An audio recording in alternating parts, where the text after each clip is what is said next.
I started some behind the scenes work on those failed projects, but what exactly were they? Well, I'll tell you. And I got a little special secret to help streamline your productions. I can't say who they were for. Well, I can, but I'd rather not. But what they were? Well, 3 short films, and they were really cool. If you've been a subscriber for a bit, or even felt the need to go watch all of my old videos, you may know that I really like Westerns.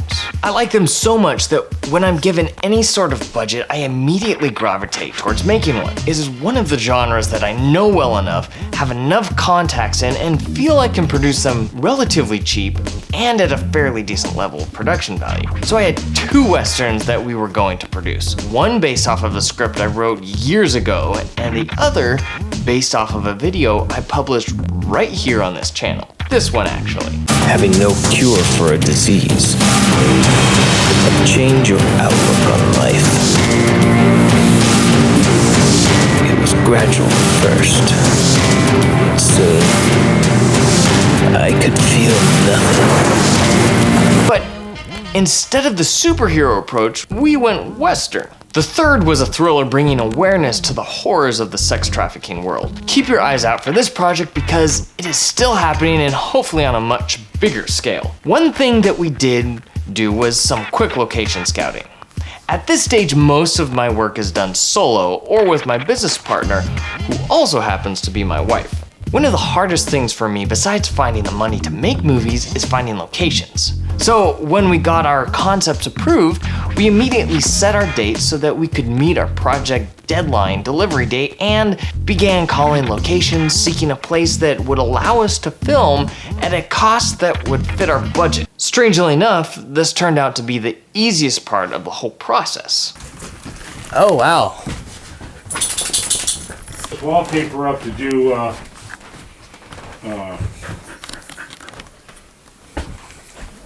what did we do? That red stuff is just stapled on there over the wallpaper. We did a movie called Traded back in February, Okay. and they made this a horror's room. Okay. So they wanted to put red up there. Oh, So it makes sense. they did that. And then we did Jesse James Lawman here. The Billy the Kid show that was on in October. And he got killed in the bedroom. That Okay. bed was in there, but when they moved it in here to make it a horror room. Wow. I didn't put ceilings up because if people wanted to hang lights. Yeah, no, that's very useful to be able to stick something up above or. Hey, how big is your crew gonna be? It's not going to be big because I'm afraid going too big is going to slow us down. The kitchen. All lopsided in here, isn't it? Let's see the outside a little. Ooh, whoopsie. She fell off. It's needed.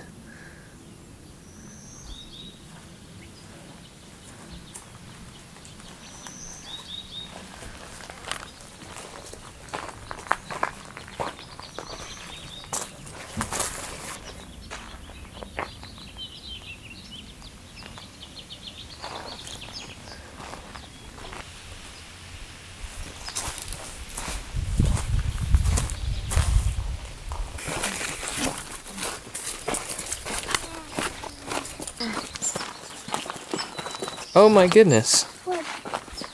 Well, good thing that's Oh, I saw that. I It's was only- gonna ask you. that's why you put filters on the. I have a cracked filter. So luckily that's a $7 fix as opposed to $100 or $500. I have no idea. Because I saw that as a house and then I forgot about it. Well then, good to know. Apocalyptic movie. Okay. And then just back in February, beginning of March, we used it as a place I was hanging a girl here, and cutting her throat. Oh. Have people used this other side for anything or What other side? like just is it? Yeah, actually, well, the movie coming up in June 2nd to the 6th. They're going to make that a...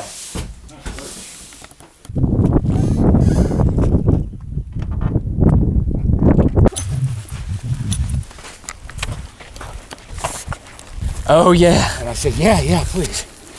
But, I think what they had in here last time. But here's my dugout. Perfect outlaw hideout.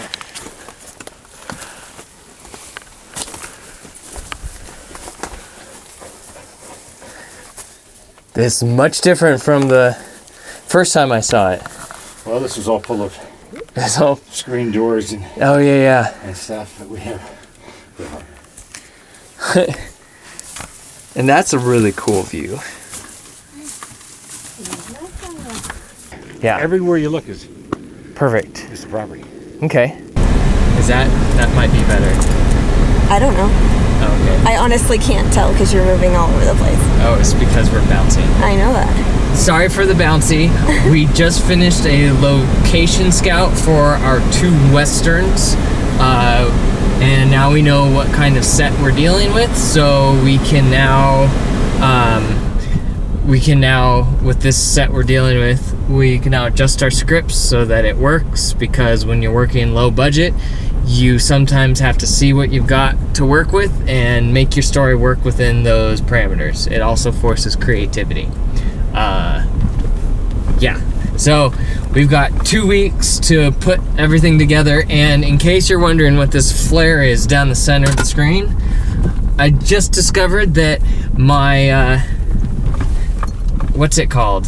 The lens filter, the UV filter on the on front of the lens cracked, and I have no idea why, but that's a good reason why you should get UV filters, because it's cheaper to replace a $7 filter than it is to replace a $500 lens. Just simple math there. So I'll eventually have to get a new filter for the front of the lens, or take it off, but yeah, there you go. So home we go, and that is part of our first location scout. There's our location for 2 different movies, and we got 1 more to find. I knew before when I got pregnant that you're not, and I did a sonic donut for them. I wouldn't know, but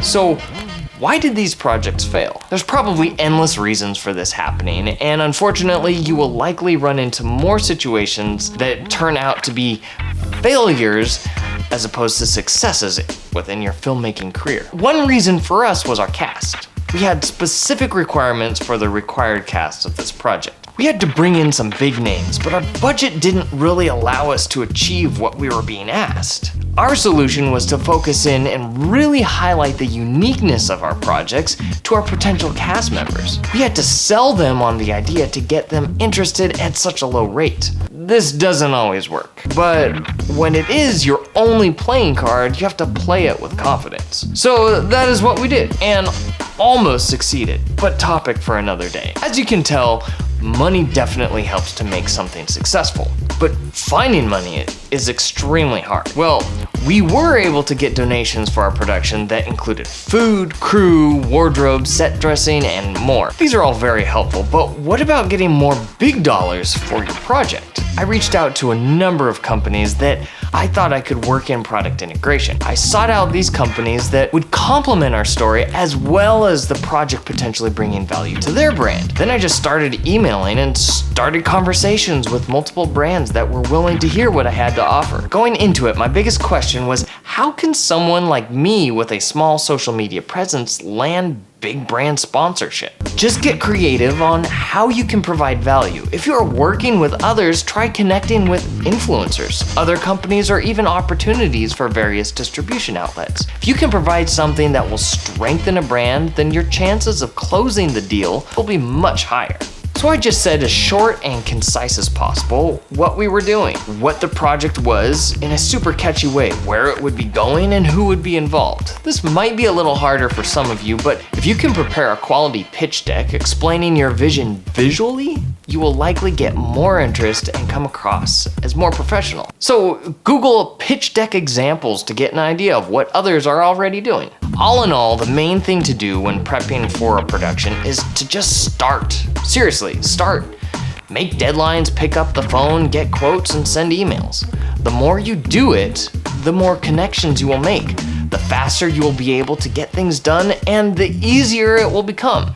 It is never too early to be prepared. So you don't have a project that you can start on, but want to be prepared for when you do have a project? This is a secret tip that I have used a few times and have made some very valuable connections in doing so. Make up a project. That's right.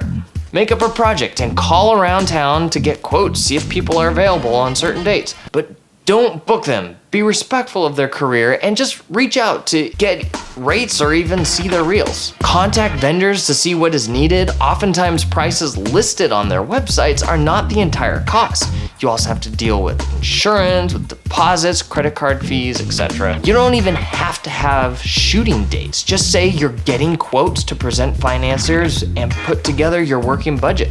As you do this, build a database of all of your contacts with notes and rates. You will go into any production with a massive head start that will take the stress off producing your film. So that's it for that project. And now on to the next, or even the next phase of what we have started. Got any questions for me? I'm on the socials, Facebook, Instagram, Twitter, Snapchat, Beam. I actually have an ebook that can help you in planning your shoots so that you can get it completed. I cover what I call the 5 steps of filmmaking in the ebook and how they can be applied to any level of production. And it's free. Just head on over to my website and download a copy. If you are not subscribed, you can do so by clicking somewhere here on the screen. I share my filmmaking advice and inspiration on this channel along with the occasional short film. Joke is funny when you can effectively deliver the punchline, but when you spend all your time with the setup and explaining things and then people get lost and then you know there's a one part and well, it's funny if you tell it right. I guess you really had to be there.